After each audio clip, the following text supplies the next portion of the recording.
Do I sit here? Hi. Hi, how are you guys? Is this gonna be live on television? The people's gonna see me.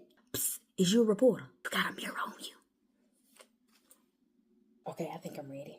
Oh, my glasses is a reflection? Okay, I'll take them off. Well, my name is Audrey M. Ingram, M as in Mary, but I go by Audrey 24/7. Audrey 24/7, can you tell us what it was like up there? Well, I really didn't get to go up there. It's funny that you should ask that. Well, it ain't funny. It's actually kind of sad.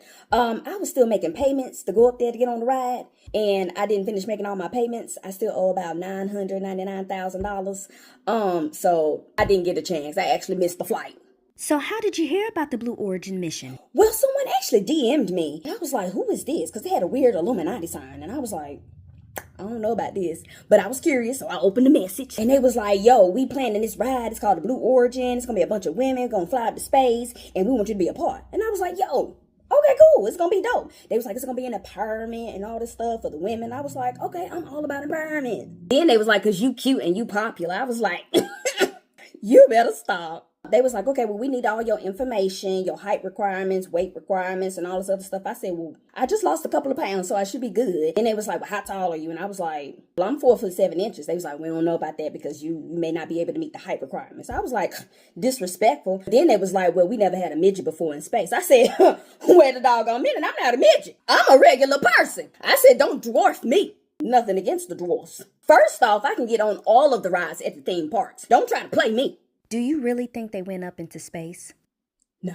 I heard through the grapevine it was a little AI project. So because I was still making payments, they weren't giving me all the information. But I just think they just scratched the surface of space. Some things just wasn't adding up in my opinion. Well, it only took 11 minutes to get up there and back.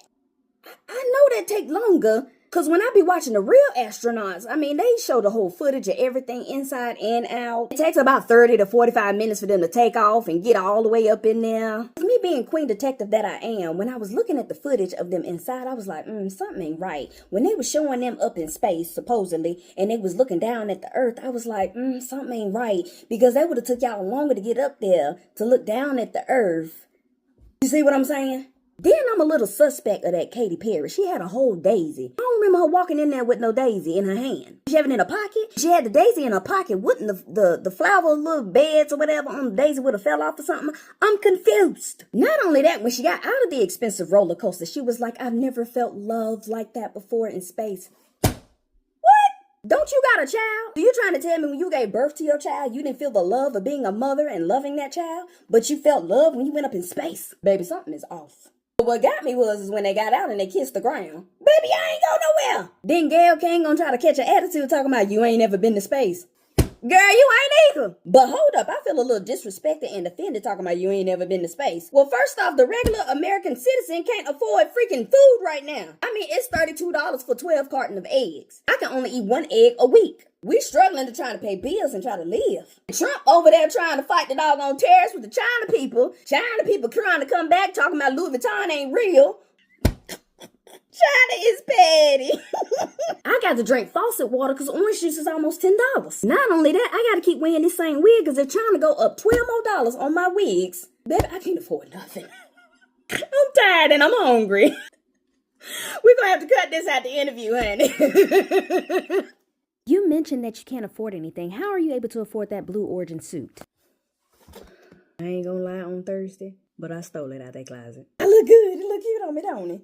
Baby, I'm an astronaut. Okay, back to the seriousness. But no, old girl was talking about, well, it's supposed to be an empowerment, women empowerment. How? What did y'all do? Didn't empower nobody to do nothing. I'm kind of glad I didn't go up there. I'm kind of glad my payments really wasn't going through it. I was writing bad checks. Honestly, ain't nobody thinking about them women. We only know 2 of them. The rest of them, we was like, who is you? I'm going to tell you what gave it away. When Bezos tried to open that door and they told him, wait, don't open it. And they shut the door back. The door was already open. So they failed to realize y'all was live. And they told him to shut it. And then they're going to try to pretend to use a tool to act like he struggling and trying to open it. The door was already unlocked. And not only that, the door was so flimsy, it looked like a screen door. You're trying to tell me that y'all went to space, that high pressure, that high altitude, and I don't know all the right words that are, for the space words and stuff like that. But y'all go up that high, and you trying to tell me the pressure up there, that door didn't fling wide open?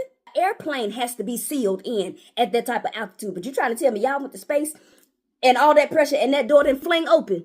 Come on. Stop trying to play us in our face. There wasn't even no burn marks on the little capsule thing. Didn't have no oxygen tanks. They didn't have no helmets. Yeah, they were strapped in, but their heads wasn't strapped in. So that's a little concerning to me because the way they hit that dirt, that little ground, they hit it pretty hard. I mean, you trying to tell me y'all didn't bump y'all heads on... All I know is all that money that they invested into that little ride, baby, that could have helped the folks that's struggling out here. Talking about trying to empower people and all this other stuff. No, open up some libraries. Help some people get a job. Open up something that a soup kitchen or something. That's empowerment, honey. Donate to these colleges, these students that want to go to school and can't afford it. That's empowerment. Leave the space alone. Leave the ocean alone. Here's another kicker for you. Who was controlling the spacecraft? It felt like another submersible thing with a little remote control. Like I said, I don't know where they went to, but it wasn't space. They just scratched the surface of it. You know that roller coaster, they go up and then they come back down? I think that's just all they did. Well, thank you for interviewing me. It's been a pleasure. Can I get a copy of this so I can post it on my social and the medias?